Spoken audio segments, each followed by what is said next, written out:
सत्संगत्वे निस्संगत्वं निस्संगत्वे निर्मोहत्वं निर्मोहत्वे निश्चलतत्वं निश्चलतत्वे जीवन्मुक्तिः पुनरपि जननं पुनरपि मरणं पुनरपि जननी जठरे शयनम् इह संसारे बहुदुस्तारे कृपया पारे पाहि मुरारे। आलयं करुणालयं नमामि भगवत्पादं शङ्करं लोकशङ्करं शङ्करं शङ्कराचार्यं केशवं बादरायणं सूत्रभाष्यकृतौ वन्दे भगवन्तौ पुनः पुनः नारायणं पद्मों वसिष्ठं शक्तिं च तत्पुत्रपराशरं च व्यासं सुखं गौरवं महान्तं गोविन्दयोगीन्द्रं दास्यशिष्यं श्री शंकराचार्य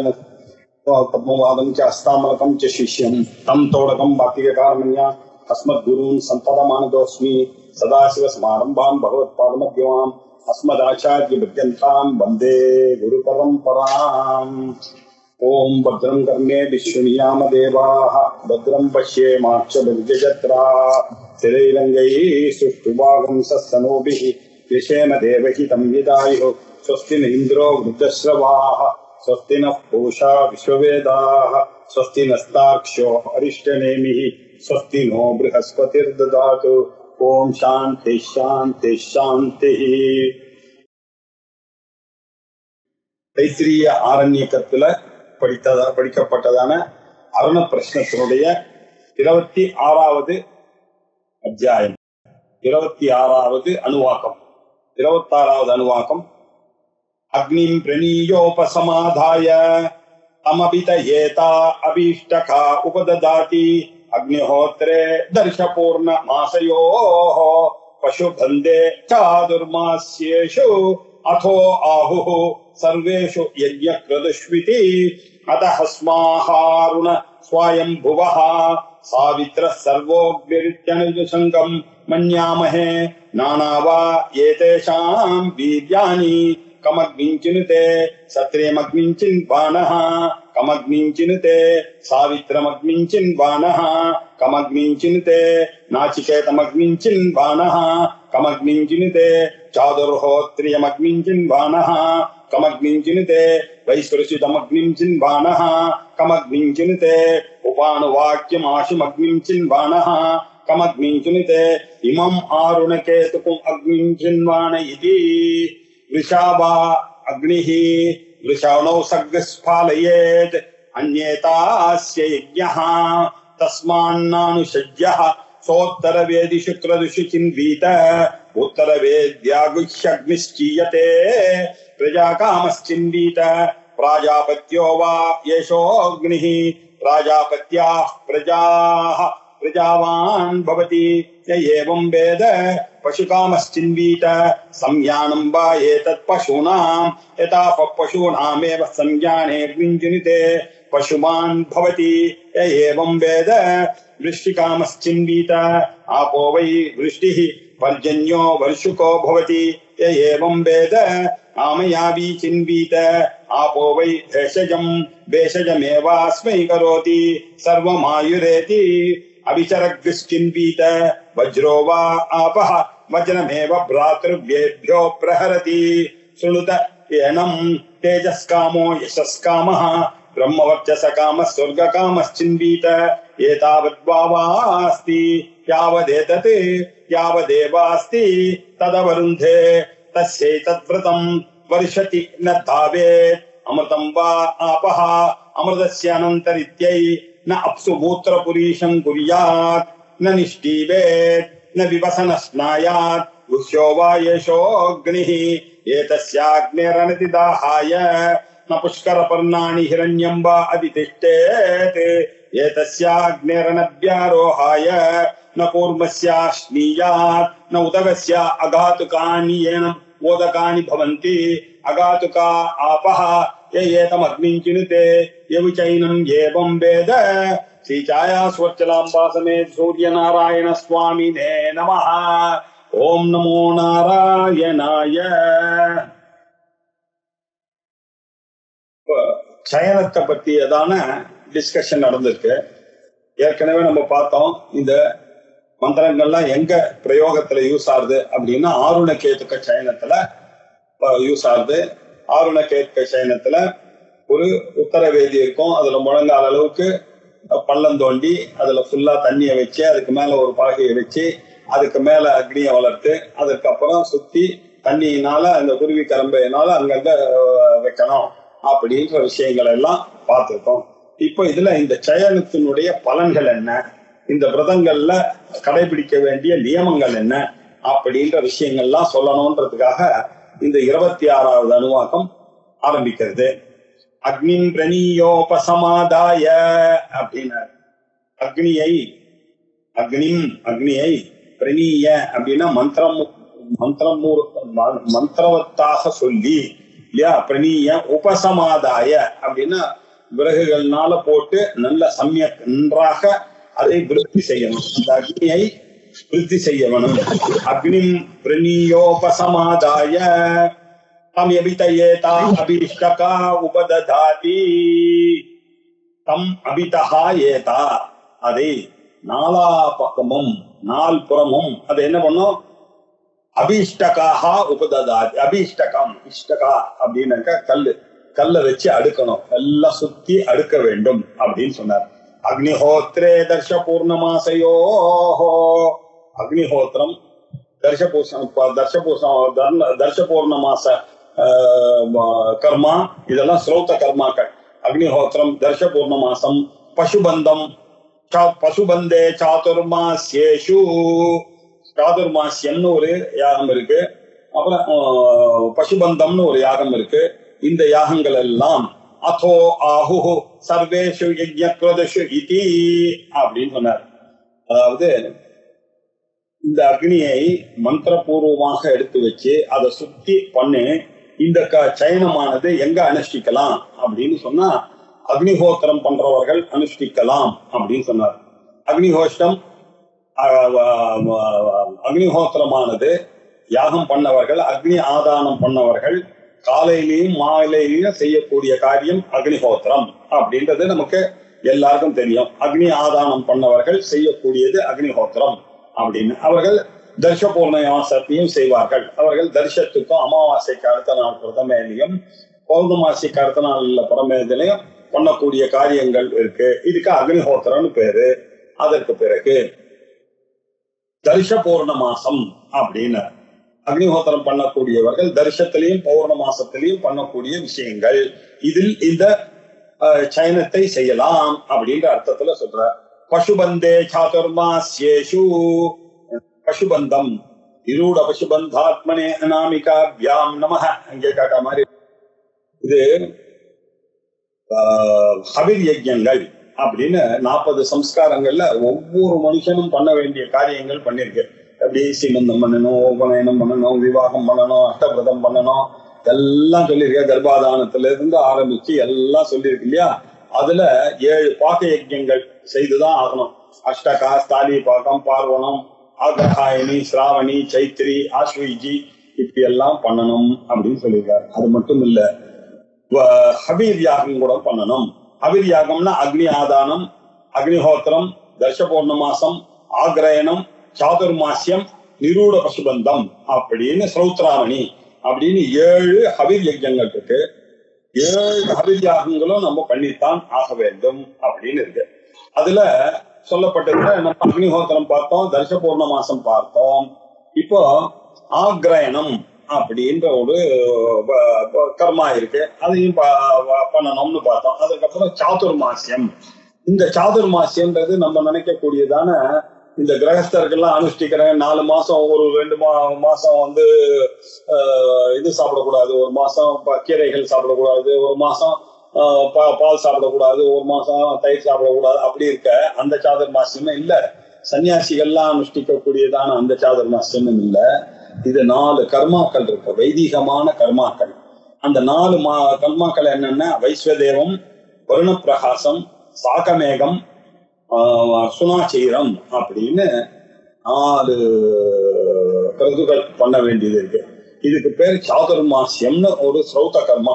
இந்த 4 கர்மாக்களையும் பண்ணக்கூடியவர்கள் இந்த சயனத்தை பண்ணலாம் அப்படின்ற அர்த்தத்துல பசு சொல்லியிருக்கு. அப்புறம் பசுபந்தம் அப்படின்னு இருக்கு. பசுபந்தம் அப்படின்னு சொன்னாக்க என்ன அர்த்தம்னாக்க இருட பசுபந்தம் எதுக்காக பண்றதுன்னு எட்டர்னல் ஹாப்பினஸ் வேணும் அப்படின்றதுக்காக பண்ணக்கூடிய ஹவிர் யஜ்ஞத்துல சாதுர்மாசியம் அக்னிஹோத்திரம் தர்ஷ பௌர்ணமாசம் மாதிரி நிரூட பசுபந்தம் அப்படின்னு ஒண்ணு இருக்கு. இதுல நிரூட பசுபந்தத்துக்கு 2 அர்த்தம் சொல்றார்கள் இல்லையா. ஒரு பசுவை கட்டி வைத்து அந்த ஸ்தம்ப யூகத்துல கட்டி வைத்து பண்ணக்கூடியதான ஒரு இதுல ஒரு பசு இருக்கு. நிரூட பசுபந்தம் அப்படின்னு ஒண்ணு. இது லைஃப்ல ஒரு தடவை செய்ய வேண்டிய ஒரு காரியமாக இது இருக்கு. அது மட்டும் இல்ல சில கருதுகள்ல இதை செய்யலாம் அப்படின்ற அர்த்தத்துல பசுபந்தே சாதுர் மாசியேது அதோ ஆஹு இப்படித்தான் பெரியவர்கள்லாம் சொன்னார்கள். சர்வேஷு யஜ்ஞ கிரதுஷு இதி எல்லா யஜ்ஞங்கள்லயும் பண்ணலாம் அப்படின்னா என்ன, எல்லா யஜ்ஞங்கள் எல்லா கிரதுலயும் பண்ணலாம் அப்படின்னு சொல்லியிருக்கேன். யஜ்ஞம் கிரது எல்லாம் ஒண்ணுதான், இல்ல டிஃபரன்ஸ் இருக்கு உள்ளுக்குள்ள. யூபம் இல்லாத யஜ்ஞங்களிலேயும் பண்ணலாம், யூபத்தோடு இருக்கக்கூடிய யஜ்ஞங்களிலேயும் பண்ணலாம்ன்றது குறிக்கிறதுக்காகத்தான் இது யஜ்ஞ கிரதுஷு இதி அப்படின்னு சொன்னார். இப்படி இந்த சயனத்தை பண்ணலாம் அப்படின்னு சொன்னார். இப்போ இந்த ஆருணகேதுக சயனத்துல இந்த சாவித்திரம் அப்படின்னு சொல்லக்கூடிய ஒரு சயனம் இருக்கு இல்லையா, அது அவசியமா அப்படின்னு ஒரு டிபேட் வருது. அப்போ சில பேர் ஆருணர் அப்படின்னு ஒருத்தர் இருக்கார், அருணர் இருக்கார் இல்லையா. அருணர் அவர் என்ன நினைக்கிறார், பிரம்மாவனுடைய பிள்ளையான அருணர், அவருடைய பிள்ளைதான் ஆருணி இல்லையா. அப்படிப்பட்ட அந்த அருணர் என்ன நினைக்கிறாருனாக்க சாவித்திரம் ரொம்ப முக்கியம் அப்படின்னு சொல்றாரு. எல்லா விதமான அக்னி பக்கம் நீங்க இந்த சாவித்திரம்ன்றது சயனமாக இருக்கு, அதனால இது அவசியம் பண்ணதான் ஆகணும் அப்படின்னு. சில பேர் இல்ல அப்படியெல்லாம் ஒன்னும் அவசியம் கிடையாது, சாவித்திரம் தனி கர்மா, இது ஆருணகேதுக சயனத்துல அதை பண்ணிதான் ஆகணும்ன்றது இல்ல அப்படின்னு இந்த டிபேட் இப்ப இங்க வருது. அதஹஸ்ம ஆருணஹ ஸ்வயம்புவஹ சாவித்ரஹ சர்வோக்னிரிதி அனனிஷங்கம் மன்யாமஹே நானாவாயேதேஷாம் வீர்யாணி. அத பிறகு பெரியவர் ஒருத்தர் இருந்தார். அவர் யாரு, அவர் பேர் அருணர்னு பேரு. அவர் யாரு, ஸ்வயம்புவாக இருக்கக்கூடிய பிரம்மாவுக்கு பிறந்தவர். இப்படி பிரம்மாவுக்கு பிறந்தவரான அந்த அருணர் எனக்கூடிய மகரிஷி இருக்காரு. அவர் என்ன அபிப்பிராயப்படுறாருன்னா, சாவித்ரஹா சர்வோக்னிஹி இதி அனனிஷங்கம் மன்யாமே, எல்லா விதமான சயனங்களுக்கும் சாவித்திரமே பண்ணணும் அப்படின்னு சொன்னாரு. அதாவது அனுஷ்டிக்கிற சயனம் என்ற கர்மா எல்லாமே சாவித்திரம் என்ற சயனமாகவே இருக்கிறது. நானாவா ஏதேஷாம் வீர்யாணி, அதுக்கு வீரியமே வேற, சாவித்திரத்தோட சேர்ந்து பண்ணும் பொழுது வரக்கூடிய வீரியங்கள்லாம் வேற அப்படின்னு சொன்னார். சாவித்திரம், நாச்சிகேதம், சாதுர்ஹோத்ரியம், வைஸ்வசிஜம் அப்படின்னு ஆருணகுதூகம் அப்படின்னு 5 விதமான சயனங்கள்லாம் காடக பிரகரணத்துல படிச்சிருக்கு. அந்த சயனம்லாம், இந்த சயனங்களை எல்லாம் யார் அனுஷ்டிக்கிறார்களோ, சாவித்திரமோ, நாச்சிகேதமோ, சாதுர்ஹோத்ரியமோ, வைஸ்வசியமோ, ஆருணகுதகமோ இதெல்லாம் பண்ணக்கூடியவர் சாவித்திரம் என்ற சயனத்தை பண்ணிதான். சாவித்திரம் என்ற சயனத்தை பண்ணாம இதெல்லாம் பண்ணா பிரயோஜனமே இல்லைன்னா அப்படின்னு சொல்லிட்டார். அதனால மற்ற சயனங்களுக்கெல்லாம் இது எல்லா யாகத்துக்கும் அங்கமாகத்தான் இருக்கு. சாவித்திர சயனத்தை அப்படிதான் கூறணும் அப்படின்னு அருணனுடைய மகரிஷியினுடைய கருத்தா இருக்கு. ஆனா சில பேர் என்ன சொல்றாங்க, அனனிஷங்கம் மன்யாமஹே, இல்ல அப்படியெல்லாம் கிடையாது, சாவித்திர சயனத்துக்கும் இந்த ஆருணகேதுக சயனத்துக்கும் சம்பந்தம் இருக்கிற மாதிரி எங்களுக்கு தோணவில்லை. ஆகையினால சாவித்திர சயனம் போல ஆருணகேதுக சயனத்தையும் யாகத்துக்கு அங்கமாக அனுஷ்டிக்கலாம், தப்பு ஒண்ணும் கிடையாது அப்படின்னு அவர்கள் அபிப்பிராயப்பட்டார்கள். இந்த விஷயத்தை பற்றிய டிஸ்கஷன் இப்ப ஆரம்பிக்கிறது. கமக்னிஞ்சினுதே சத்திரியம் அக்னிஞ்சின் வானஹா, கமக்னிஞ்சினுதே சாவித்திரம் அக்னிஞ்சின் வானஹா, கமக்னிஞ்சினுதே நாச்சிகேதம் அக்னிஞ்சின் வானஹா, கமக்னிஞ்சினுதே சாதுர்ஹோத்ரியம் அக்னிஞ்சின் வானஹா, கமக்னிஞ்சினுதே வைஸ்வஜனம் அக்னிஞ்சின் வானஹா, கமக்னிஞ்சினுதே உபானுவாக்கியமாசம் அக்னிஞ்சின் வானஹா, கமக்னிஞ்சினுதே இமம் ஆருண கேத்துகமக்னின் கின்வான இதி அப்படின்னு வேதம் படிச்சிருச்சு. அருணர்ன்ற மகரிஷி சொன்னார், துவாதசாகம் முதலிய 12 நாளைக்கு மேல பண்ணக்கூடிய யாகங்களுக்கு எல்லாம் பேரு சத்திர யாகம்னு பேரு இல்லையா. இந்த சத்திரியம் அக்னின் வானஹா, இந்த சயனத்தை, இந்த சத்திரம் எனக்கூடிய சயனத்தை அனுஷ்டிப்பவன் எந்த பலத்துக்கு சாதனமாக இந்த சயனத்தை அனுஷ்டிக்கிறான் அப்படின்னு கேட்டார். கமக்னின் சினித்தே அப்படின்னு. அதுக்கப்புறம் இன்னொன்னு கேட்டார், இந்த நாச்சிகேத சயனம் பண்ணிக்கிறாரு இல்லையா, சாவித்திர சயனம் பண்ணிக்கிறார்களே அவர்கள் எந்த பலனத்துக்காக பண்றார்கள் அப்படின்னு கேட்டார். அதுக்கப்புறம் நாச்சிகேத சயனம் பண்ணுகிறார்களே அவர்கள் எதற்காக பண்ணுகிறார்கள் அப்படின்னு கேள்வி கேட்டுட்டே வராரு. சாதுர்ஹோத்ரின்ற சயனத்தை அனுஷ்டிக்கிறதாக இருக்கிறார்களே அவர்கள்லாம் எதுக்காக பண்றாங்க, வைஸ்வசின்ற சயனத்தை அனுஷ்டிக்கிறார்களே அவர்கள் எதுக்காக பண்ணுகிறார்கள் அப்படின்லாம் கேட்டு, உபானு வாக்கியம் அப்படின்னு ஒரு காண்டம் இருக்கு, அதுல விதிச்சிருக்கு. அந்த உபான வாக்கியத்துல படிக்கப்பட்டதெல்லாம் சீக்கிரமாக பலனை கொடுக்கக்கூடியதாக இருக்கக்கூடியது. இப்படி சீக்கிரமாக பலனை கொடுக்கக்கூடியதான சயனத்தை அனுஷ்டிக்கிறதுக்காக தான் இது வந்திருக்கு. இப்படிப்பட்ட சயனம் தான் இதுல கடைசியாக சொன்ன ஆருணகேதுக சயனம் அப்படின்னு. இந்த ஆருணகேதுக சயனத்தை அனுஷ்டிக்கிறவன் எந்த வளத்துக்கும் சாதனம் சயனத்தை அனுஷ்டித்தவனாக ஆகிறான். இதெல்லாம் தனியாவே இதை பண்ணாலே போதுன்ற அர்த்தத்துல சொல்றாரு. சத்திரியம், நாச்சிகேதம், சாவித்திரம் முதல சயனங்கள்ல எல்லாம் பலன் என்னன்னு கவனித்து பார்க்கணும். ஆனா இங்க எப்படி இருக்குன்னா எல்லாமே இங்க இருக்கு இந்த ஆருணகேதுக சயனத்துல. அதனால இது ரொம்ப வசதியாக கருதப்படுகிறது அப்படின்னாரு. இப்போ இன்னொரு சந்தேகம் வந்தது, இந்த சாவித்திர சயனம் வேறு சயனத்தோட சேர்த்து அனுஷ்டானம் பண்ணணும்னு அவர் நினைச்சாரு. அது அப்படிதான் பண்ணிதான் ஆகணுமா, அதனால ஏதாவது நமக்கு கெடுதல் வருமா அப்படின்னு கேட்டா, விருஷாவா அக்னிஹி விருஷானோ சக்ஸ்பாலையே, இந்த புருஷ வீரியம் இருக்க அதுதான் விருஷா அக்னிஹி. இந்த வீரியமானது போறது, இந்த வீரியமானது இருக்கணும்னா சந்ததிகள்லாம் உண்டு பண்ணும். இந்த வீரியத்தை ஸ்திரீகளோட சேர்ந்தோம்னால் சந்ததியை உண்டு பண்ணுகிறவனாக அவன் ஆகிறான். அதனால இந்த சாவித்திர சயனத்தை அனுஷ்டித்தா பெனிஃபிட்ஸ் எல்லாம் இருக்கு.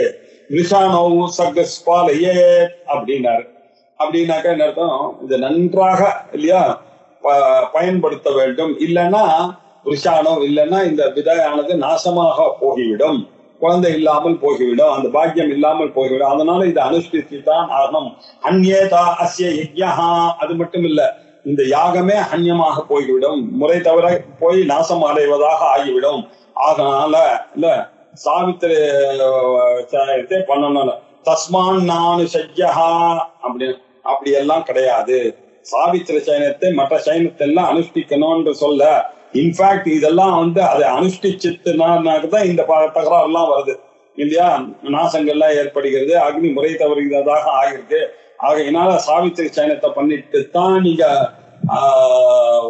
அக்னிஹோத்திரம் பண்ணணும் அப்படின்லாம் சொல்ல வேண்டிய அவசியமே இல்லை அப்படின்னு சொல்லி, அதுக்காக தான் வேதமே தனியா படிக்கிறது.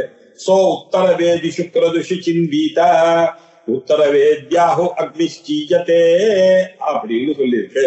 அப்படின்னா என்னதான், ஜானுதக்னி உத்தரவேதி காத்வா அப்படின்னு அங்க சொன்னதுனால உத்தரவேதியில இல்லையா ஆருணகேதுக்கும் உத்தரவேதியில தான் அனுஷ்டிக்கணும்னு அதனாலதான் சொல்லியிருக்கு. அந்த உத்தரவேதியோட கூடி இல்லையா பசுபந்தம் முதலிய கர்மாக்களும் அனுஷ்டிக்க வேண்டும். ஏன்னா உத்தரவேதின்ற இடத்துல